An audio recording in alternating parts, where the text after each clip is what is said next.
মাননীয় মাননীয় স্বপন আচার্য মহাশয়কে বরণ করছেন আমাদের সদস্যা চিত্রা মুখার্জি।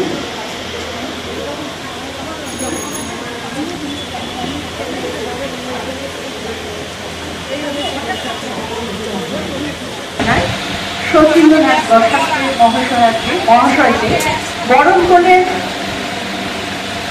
আমাদের এই সদস্যা চিত্রা মুখার্জি। আমাদের করার জন্য আমি ডেকে দিচ্ছি প্রতিমা রায়কে।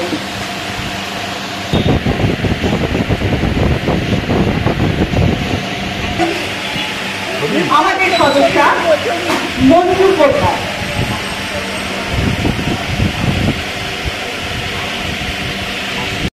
শ্রী যোগবাড়া মহিলা সার্বজনীন দুর্গোৎসব কমিটির পক্ষ থেকে আমরা বরণ করে নিলাম মাননীয় পৌরপতি, আমাদের পরম প্রিয় কাছের মানুষ শ্রী বিমান কৃষ্ণ সাহা মহাশয়কে।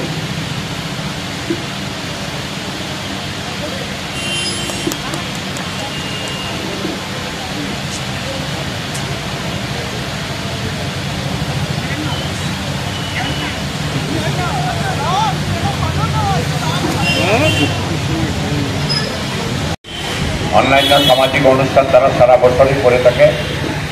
পৌরসভার পক্ষ থেকে তাদেরকে অশেষ অশেষ ধন্যবাদ। এখানে উপস্থিত আছেন নবদ্বীপের সর্বস্তরের মানুষের মনের আত্মার মানুষ। খুন করার চেষ্টা করি না।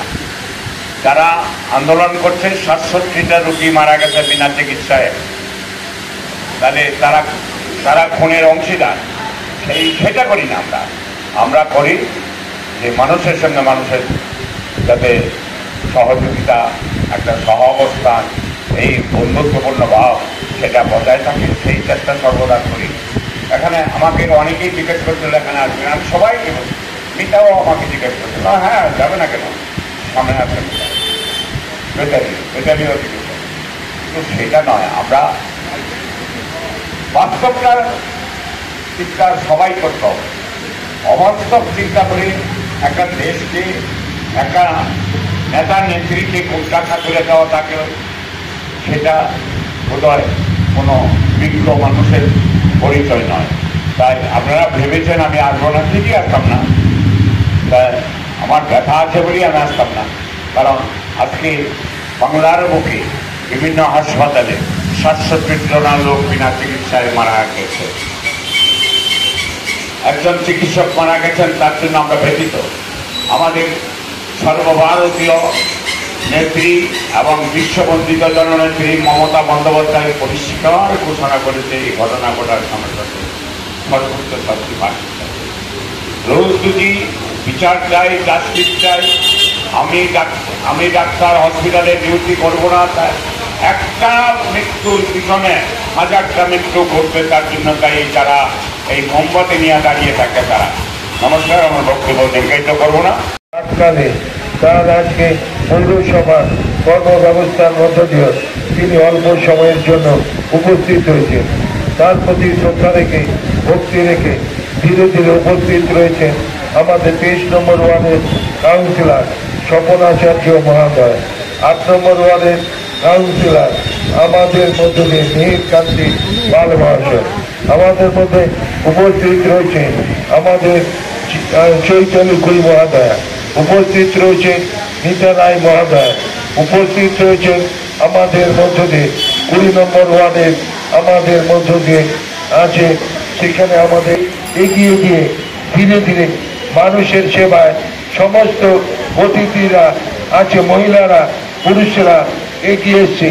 তাদেরকে সাধুবাদ জানিয়ে কৃতজ্ঞতা প্রকাশ করে, তাই বাঙালির শেষ উৎসব শারদীয় দুর্গোৎসব, তাই আমরা কে বাঙালি মধ্য দিয়ে জাগ্রত হয়। বাঙালিরা শুধু আজকে পশ্চিমবঙ্গে নয়, শুধু ভারতবর্ষে নয়, সারা ভারতবর্ষের বাইরেও দেশ বিদেশে সমস্ত বাঙালিরা একত্রিত হয়ে শ্রী শ্রী দুর্গা মায়ের পুজো অর্চনা করে থাকে।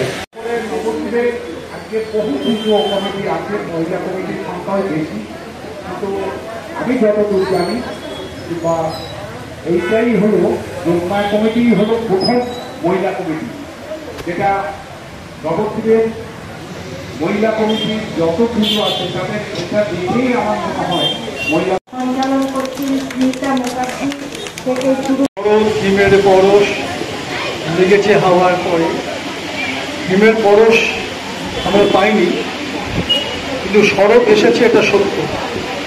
প্রাকৃতিক বিপর্যয়, বর্ষা এখনো যাচ্ছে না, কিন্তু আমরা নীল আকাশে প্যাকাতোলা ময়ূর দেখেছি, নদীর পাড়ে অসংখ্য কাশ নৃত্য করছে আমরা দেখেছি, এবং শিশির ঘাসের উপরে পড়ছে, এটাও আমরা দেখেছি। সুতরাং আমাদের শরৎ এসেছেন। বিশ্বকর্মা পুজোর মাধ্যমে আমাদের শরৎ উৎসব শুরু হয়। ইতিমধ্যেই মহালয়া হয়ে গেছেন, দেবীপক্ষ শুরু হয়েছে, আগামী কয়েকদিন পরে শুরু হবে আমাদের বাঙালির মহা উৎসব দুর্গা উৎসব। দুর্গা উৎসবকে কেন্দ্র করে এবছর একটা অন্যরকম বাতাবরণের সৃষ্টি হয়েছে, এখনো আগে চলছে। কিন্তু দুর্গোৎসবটা সবার, এটা এখনো ধর্মীয় উৎসব নয়। আর হিন্দু, মুসলমান, জৈন, খ্রিস্টান, শিখ, ইহুদি, পার্সি সকলে যারা বাংলায় বসবাস করে,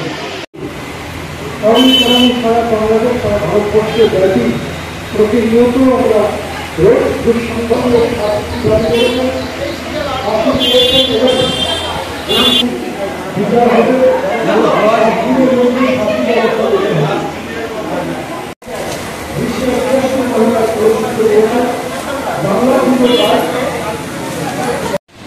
আজকে আপনাদের কততম পুজোর উদ্বোধন হলো? এবার 17তম পুজোর উদ্বোধন হলো।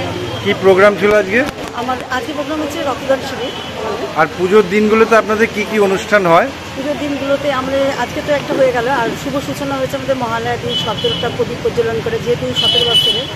আর তারপরে হচ্ছে তৃতীয় দিন হচ্ছে আমরা ডেঙ্গির জন্য মশারি দেওয়ার ব্যবস্থা করেছি, কারণ যাদের ডেঙ্গি সচেতনতা সবার মধ্যে আসে।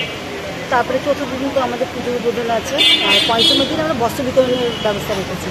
তার মোটামুটি সব দিনেই আমরা বস্ত্র বিতরণ বা বিশ্বদের মধ্যে খাদ্য বিতরণ এগুলোর ব্যবস্থা আমরা রেখেছি, আর দশমী অবধি।